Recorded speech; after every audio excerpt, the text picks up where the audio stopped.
شروع کرتا ہوں اللہ کے نام سے جو بڑا مہربان نہایت رحم کرنے والا ہے۔ معزز سامعین، السلام علیکم ورحمۃ اللہ وبرکاتہ۔ اللہ پاک آپ کو خوش باش رکھے اور اپنے حفظ و ایمان میں رکھے۔ معزز سامعین، ویڈیو شروع کرنے سے پہلے درود پاک لازمی پڑھ لیجئے۔ جزاک اللہ خیرہ۔ نبی کریم صلی اللہ علیہ وآلہ وسلم کا محبوب کھانا۔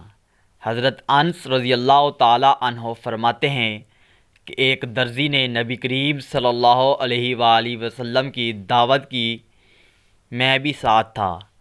اس نے کھانے میں جو کی روٹی اور شوربہ رکھا، اس میں کدو اور چھوٹے ٹکڑوں کی صورت میں گوشت تھا۔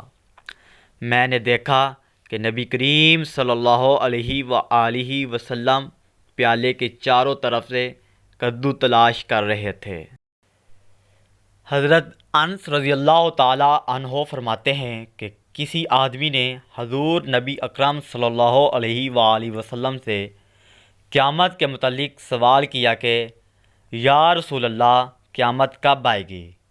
آپ صلی اللہ علیہ وآلہ وسلم نے فرمایا، تم نے اس کے لیے کیا تیاری کر رکھی ہے؟ اس نے عرض کیا، میرے پاس تو کوئی تیاری نہیں سوائے اس کے کہ میں اللہ تعالیٰ اور اس کے رسول صلی اللہ علیہ وآلہ وسلم سے محبت رکھتا ہوں۔ آپ صلی اللہ علیہ وآلہ وسلم نے فرمایا، تم قیامت کے روز اسی کے ساتھ ہوگے جس سے محبت رکھتے